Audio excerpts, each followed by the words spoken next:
हिंगोली जिल्ह्याचे कर्तव्यदक्ष अधिक जिल्हाधिकारी अभिनव गोयल यांच्या संकल्पनेतनं जिल्हा आरोग्य विभागामार्फत संजीवनी आरोग्य अभियान ह्या माध्यमातून जिल्ह्यातील कॅन्सर, कर्करोग अशा ह्या आजारांवरती तात्काळ उपचार करण्यासाठी आणि जिल्हा कॅन्सरमुक्त करण्यासाठी जिल्हा प्रशासनाकडून प्रयत्नशीलपणा दाखवण्यात येतोय। जिल्ह्यातील विविध ठिकाणी संजीवनी अभियानाच्या अंतर्गत लाभार्थ्यांच्या तपासण्या होत आहेत आणि याच अनुषंगाने आज गोरेगाव प्राथमिक आरोग्य केंद्रामध्ये संजीवनी आरोग्य अभियान मेळावा आयोजित करण्यात आलेला होता।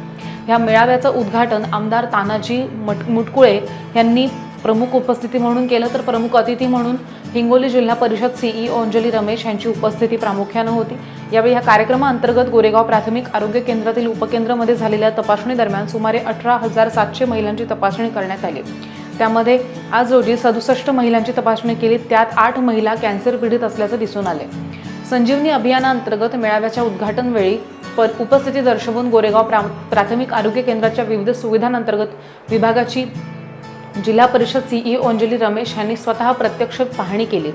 आरोग्य विभागांमध्ये असलेल्या सुविधा आणि स्वच्छता बघून अंजली रमेश सीईओ यांनी कौतुकाची थापही दिली आणि या अभियानाअंतर्गत जिल्ह्यातील तसंच आपापल्या प्राथमिक आरोग्य केंद्रातील लाभार्थी तपासणीपासून वंचित राहणार नाहीत याची दक्षता घेण्याच्या सूचना सुद्धा देण्यात आल्या।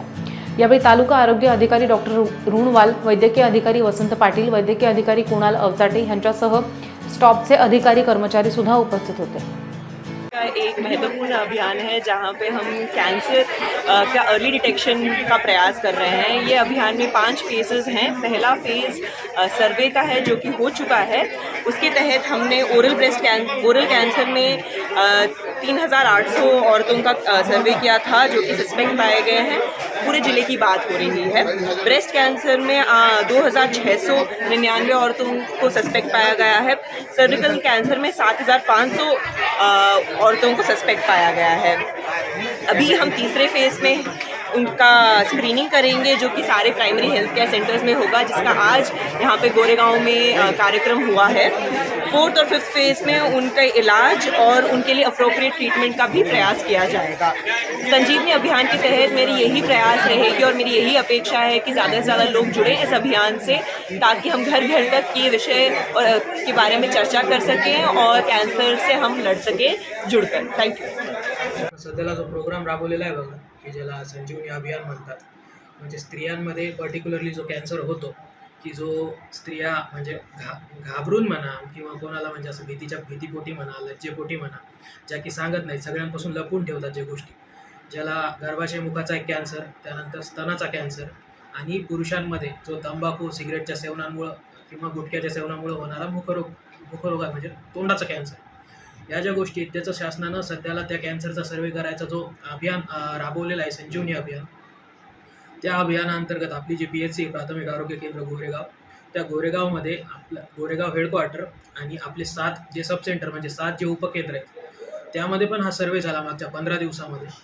त्या सर्वेमध्ये टोटल आपण आत्तापर्यंत 17,624 घरांमध्ये तो सर्वे केला। आपल्या total 68 ASHA worker, 7 CHO, 7 multipurpose field worker म्हणजे MPW आणि 7 ANM सिस्टम, या सगळ्यांनी मिळून तो सर्वे केलेला आहे टोटल 17,624 घरांमध्ये।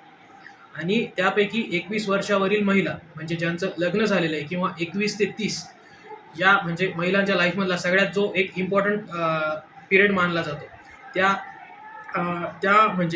वयामधल्या आणि त्याच्या पुढच्या वयामधल्या ज्या महिला टोटल 21 वर्षावरील आपण 18,580 महिला तपासल्या तिथे।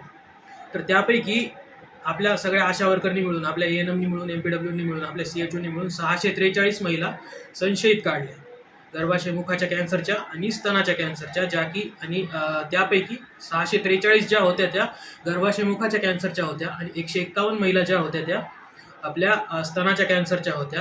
त्यापैकी आज आपल्या इथे उद्घाटन झालं त्या संजीवनी अभियानाअंतर्गत ज्या संशयित महिला काढल्या त्यांची इथे visual inspection of acetic acid ज्याद्वारे जी तपासणी केली जाते गर्भाशय मुखाची, त्यामधून जे दिसतं आपल्याला की त्यामध्ये तो कॅन्सर आहे सस्पेक्टेड, पॉझिटिव्ह की निगेटिव्ह हे समजतं आणि जर तो पॉझिटिव्ह असेल तर मग ते आपल्याला जिल्हा आरोग्य रुग्णालयात पाठवता येतं। तिथे पण त्यांच्यावरती जे उपचार होतील ते फ्री ऑफ कॉस्ट होतील, अशी शासनाचीच मोहीम चालू आहे ही।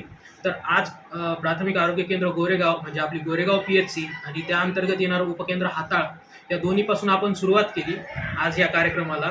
तर आपण टोटल आज 67 महिलांची तपासणी केली गर्भाशय मुखाच्या कॅन्सरची, त्यापैकी 8 महिला ह्या आज पॉझिटिव्ह निघालेल्या आहेत, ज्यांना की आपण इकोलीला रेफर करणार आहोत थोड्या दिवसात. आता येणाऱ्या काही काळामध्ये 7 दिवस हा सर्वे आपला चालणार आहे. दररोज एक उपकेंद्र अशा हिशोबाने आपण मिनिमम 35 ते 40 महिलांची तपासणी करणार. त्यापैकी जितक्या पॉझिटिव्ह येतील तितक्या सर्वांना शेवटी एकत्रितपणे आपण हिंगोलीला रेफर करणार आहोत, जिथे त्यांची तज्ज्ञ स्त्रीरोग तज्ज्ञ व तज्ज्ञ कर्करोग तज्ज्ञ हे दोघं मिळून त्यांची तपासणी करतील. Visual inspection of acetic acid test केली, ते आपल्याला असं वाटतंय बाबा की ती पॉझिटिव्ह आहे, त्यांना आपण पुढे पाठवणार. त्यानंतर त्यांच्या ज्या पॅप्समिअर सारख्या तपासण्या आहेत किंवा पुढे चालून FNAC म्हणजे फाईन निडल ॲस्पिरेशन जी टेस्ट असते कॅन्सर डिटेक्ट करण्याची, किंवा बायोप्सी पण ती पुढे त्यांना म्हणजे स्त्रीरोग तज्ज्ञ डॉक्टर आहेत किंवा कर्करोग तज्ज्ञ डॉक्टर आहेत, त्या तिथे तपासतील आणि त्यांच्यावर ते उपचार मोफत करतील. आणि तपासण्यांचं काय ते म्हणजे ते तिथे त्यांना सांगतील की त्यांना बायोप्सीची गरज आहे की नाही ते, किंवा FNACची गरज आहे की नाही ते. जनतेला याबद्दल असं आवाहन करेल की शासनाची ही जी मोहीम आहे त्या मोहिमेअंतर्गत जर आता सरळ असं म्हणायचं झालं, मी काही अतिशयोक्ती बोलत नाही आहे, पण आशा वर्कर हा मेडिकल फील्डचा बॅकबोन आहे सध्याच्या घडीला. जर म्हणायचं झालं तर आशा वर्करचं काम हे आम्हा सर्वांसाठी सगळ्यात इम्पॉर्टंट आहे. आशा वर्कर जे काम करत आहेत ते आमच्या दृष्टीने खरंच त्यांना म्हणजे सॅल्यूट आहे की त्या घरोघरी जाऊन महिलांची तपासणी करतायत. कारण भरपूर महिला आहेत आज पण आपण ग्रामीण भागात बघतो आहोत की ज्या तांड्यावरती राहत आहेत किंवा ज्या अशा ऊसतोड कामगाराच्या आहेत की ज्या स्थलांतरित व्हावं लागतं त्यांना काही वेळेला, त्या सांगत नाहीत. भीतीपोटी म्हणा, शर्मेपोटी म्हणा, किंवा एकत्रित कुटुंब असल्यामुळे म्हणा आपली बेइज्जती होईल, आपल्या परिवाराची बेइज्जती होईल, त्यामुळे त्या सांगत नाहीत या गोष्टी.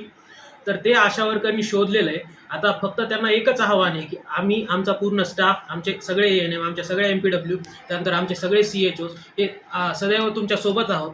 तुम्हाला जर काही तशा अडचणी असतील तर त्या आमच्या आशा वर्कर थ्रू आम्हाला सांगा.